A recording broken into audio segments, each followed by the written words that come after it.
I'm Tom Zigler, proud son. The first speech I ever gave was in a field in Arkansas. A hailstorm interrupted it. We ran to a shed which was tin roof, which you can imagine nobody could hear anything I said. I got back to the office and they said, "Tom, that'll be the hardest talk you ever give."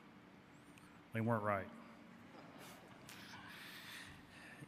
I'm up here and I'm happy, sad, thankful, and blessed. I feel like I'm looking out a room of family, brothers and sisters. When I've traveled to Europe and Australia to present Dad's message, I get hugs everywhere I go. It's incredible. So I wanted to share just a few things from you that I've learned, some of the kind of behind-the-scenes secrets of Dad. And these secrets, because people ask all the time, your dad's awesome. How does he do it? How does he make it happen? So I hope this will kind of reveal some of those to you. The first thing is I've been covered up, and our whole family has been covered up with email and text and Facebook posts and Twitter. And one of Alexandra's friends, Meg, actually told her mama this, and I thought it was perfect. She said, "Mom, when you go to heaven and Jesus greets you and says, 'Well done, my good and faithful servant.'" She said, "Mama, I think when Jesus meets Mr. Zigler, he's going to say, 'Better than well done.'"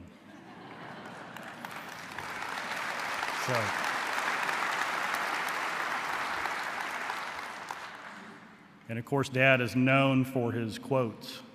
How many of you know at least one Zig quote? Okay.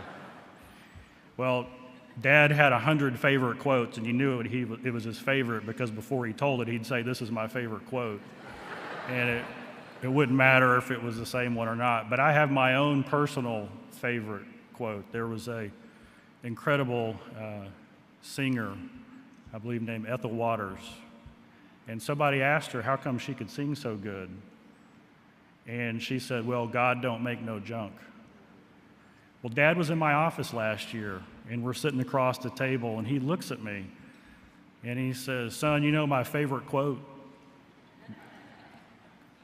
I said, "Which one, Dad?" He said, the one from Ethel Waters, "God don't make no junk." And I said, "Yeah." He said, "Son, God don't make no junk, and thanks to your mother, neither do I."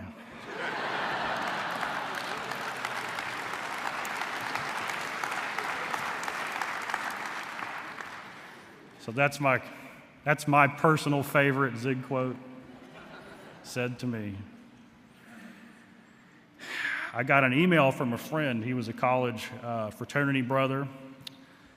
In college, he was, I believe, pre-law at the time of this occurrence. And we were in a fraternity, so we were doing fraternity things. We were coming to Dallas, and we were going to have some fun. We stopped by the house and had dinner, and he writes me this letter, real short, and he says, "Tom," his name is David. He said, "Tom, I've heard the news about your dad. You and your family are very much in my thoughts and prayers. I am and will always be grateful for you and your parents. It's been 26 years since you invited me to a Zigler family dinner and shared the gospel with me. Even now, as I share that message with others, I can hear your dad's distinctive voice telling me that grace is a gift from God that cannot be earned or deserved. I can still hear your voice welcoming me into the family of Christ. When I was a teenager, my own dad walked out of my life, never really to return. So in many ways, you and your dad taught my earliest lessons about what it is to be a Christian, a man, a husband, and a father. I cannot thank you enough for sharing your parents and your faith at an impressionable time in my life. Much of who I am today and much of what I do is because of your kindness and your generous faith. Like I said, I will always be grateful for your dad and your family." And it's signed the Reverend David Green. That was Dad. We bring people around him and he has an impact. there are four things that I think really make up Dad's impact. The first is hope. I've heard him say it 100 times, if not 1,000, in front of an audience. He would say, how many of you here today can make a decision in your personal life, your family life, or your business life in the next 3 weeks that would make things worse? Can I see your hands? Everybody's like, Zig said that? And then he would say, okay, how many of you can make a decision and do something in the next 3 weeks in your personal life, your family life, or your business life that would make things better? Can I see your hands? Of course, all the hands go up. And then Dad would say, whether you realize it or not, in your own mind, you have told yourself that you have the power to make things better or worse, and the choice is yours. And that's where hope is born. Hopeless people don't take action. The student who believes they can't pass the test won't even study. If you want to have an impact in someone's life, give them hope. That was the first key. The second, this one took me a while to figure out, because I've always wondered. I've sat at the foot of the greatest stages in the world, presidents and celebrities and amazing speakers and, some awesome people you've heard of and some incredible speakers you probably haven't heard of. And like you, I've taken notes. And then 2 months later, I'll get that notepad out and I'll realize I haven't done anything. Anybody have that? Okay. Yet every day we get a letter or an email about a changed life who heard Dad. And I got to thinking, what is it about Dad that gets people inspired while they're in the room, but then gets them to take action when they leave? Because nothing really happens unless you take action. And it's this whole idea of identity. You see, Dad, he was raised in pretty much the poorest family in Yazoo City during the Depression. His dad died when he was 5. Dad started selling peanuts on the corner when he was 6. Went to work in the grocery store a few years later. He never did well in school. Went into the Navy, got out of the Navy, got a sales job, and for 2.5 years, he didn't sell anything. Well, he did. Sold his car, sold his furniture, right? And then a man named P.C. Merrill looked at him and said, Zig, this is somebody in his company who he respected. He said, Zig, I've never seen such a waste, but I believe you can be a champion if you do 2 things.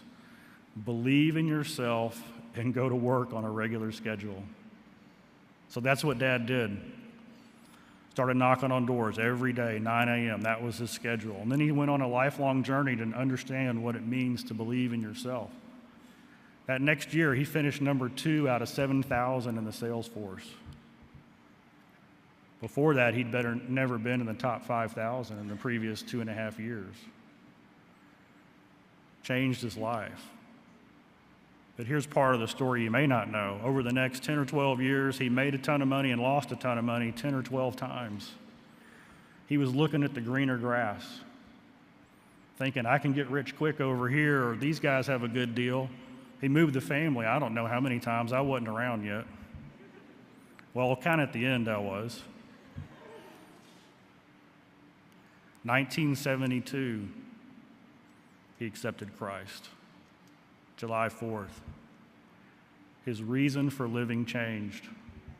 It was no longer about him. It was about him. So when people would come into a room like this, when he was speaking, their thought was, look at him, I could never be him. He talks good, he's funny, he hangs out with the rich people, belongs to the country club, he goes to Prestonwood. Then Dad would tell his story, and they would start thinking, if he can, I think I can.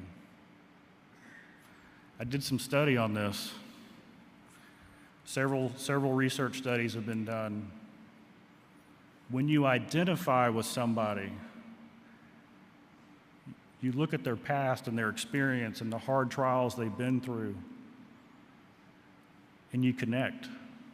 When that person gives you advice or wisdom or truth, you're much more likely to take action. In fact, they've even studied it, and they know that you'll stay with it about 30% longer if you identify with somebody. So my theory is people would take Dad's wisdom and they'd go home and they would try it 30% longer, just enough time to get a result. So why is identity so important? It's because Dad's identity was totally changed. It was no longer him. It was his identity in Christ. See, I want to be like Zig because Zig's like Christ in so many ways. It's the truth that just flows through there. The third one is brokenness. This is a big one. How many of you here ever heard Dad say, "I never worry"? Okay, that's a lot of hands. Last 10 years of his life, probably once a week, I'd hear Dad say, "I never worry." I did a study, and the study was from God's perspective. As a believer, what spiritual quality could I have that would honor God the most and allow God to use me? Now, we do these studies, and usually you hear things like obedience or humility. And those are good ones. But the word that I settled on was brokenness. And brokenness is that idea that there is absolutely nothing I can do of any significance without Him. It doesn't mean you're broken and useless.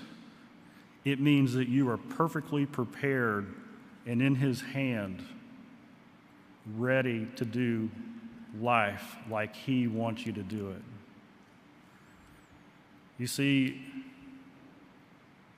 Dad went to bed every night knowing he had only one person to please, and that was his Lord and Savior.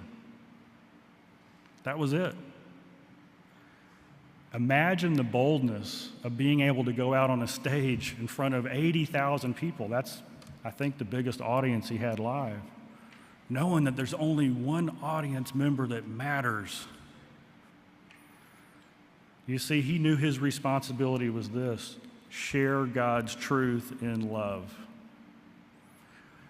Broken people do not try to control what other people do. All they try to do is control what they do in that relationship with Him. So Dad would share the truth boldly, in love. And because people identified with him, they wanted it. In our industry, in speaking, there's a thing that we call around the office, we call it speakeritis.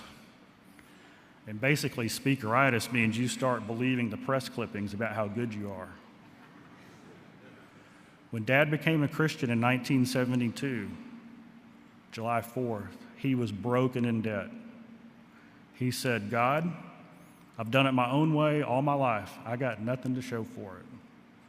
Now I'm going to do it your way for the rest of my life." And that was his prayer every day. And it was that brokenness that allowed God to work through him. I can promise you, I've heard Dad give a talk, and I'm listening to the talk.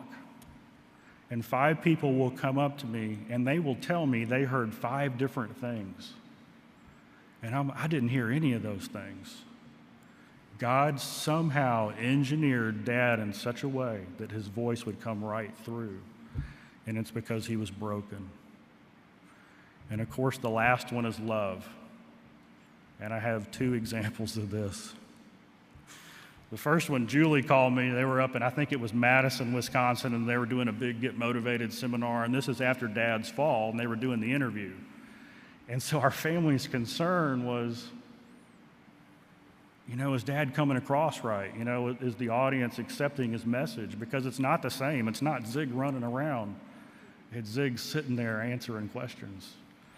So in that room, we had a friend of the family who was a psychiatrist or a psychologist, one of those words I can't spell. And she was there, and Julie just said, "Would you listen today from the crowd's perspective?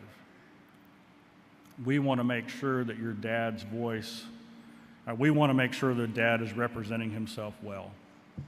She came up at the end and she said this to Julie. "Julie, there were 8 or 9 of the best speakers in the world here today. Polished, professional. If you've seen the lineup on a Get Motivated event, you know what we're talking about." And she said this. They gave great presentations. The 8 of them were as good as you can be. But there was only one speaker in the room today who was here for one reason, and that was because he loved everybody in the room. You have nothing to worry about. That was Dad. Think of the miles he put on in his career when he had no reason to travel. If he was in it for himself, he'd been there, done that 20 years ago. There was always somebody else he could reach for the kingdom. And it was a simple formula. Give them hope. Give them a truth that they could see. They would try it. And then here's the cool thing. When you give truth to somebody, even if they're not a believer, and it works, they'll start thinking, "I wonder what else is there." And they'll try the next thing, and the next thing, and the next thing. And then they ask that big question, who is the author of truth? That was Dad. The last love story, and this is a message to everybody who's got a family member, and that's all of us. When I was 25, see, Dad and I loved golf. We'd play right over here at Glen Eagles all the time. If he called me, I'd go. I worked for him, so I had to.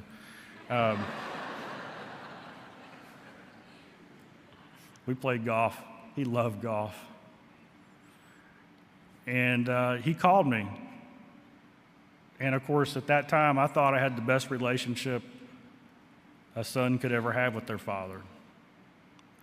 He called me, he said, "Son, let's go play golf." And those days I'd pick him up. So I'd drive my car over. He would have his spikes on already at the house. He'd be waiting in the driveway, shoes spiked up, and that would drive me nuts because he'd get into my car with his spikes and rub them.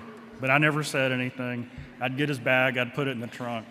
We'd go play golf, and we always left remembering the most incredible shot of the day and couldn't wait to get out for the next time. So I take Dad and I drop him off. I get his bag out, I set it by the door. I'm turning around to go back to the car, and he says, "Son, wait a second." I turn around. I said, "What, Dad?" He said, "I need to tell you something."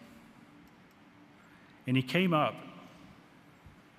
and he put his hands on my shoulders like this. And he looked me right in the eye.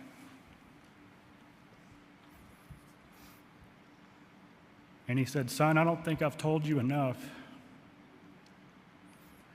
how proud I am and how much I love you." And we hugged. And from that day forward, every time we met, we hugged.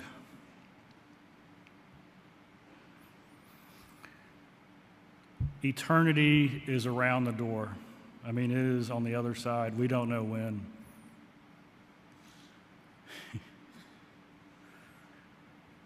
I can remember Dad look into my eyes. He is living by sight, and I know I will look in his eyes again in the blink of an eye. I'm Tom Zigler, the proud son of Zig Ziglar.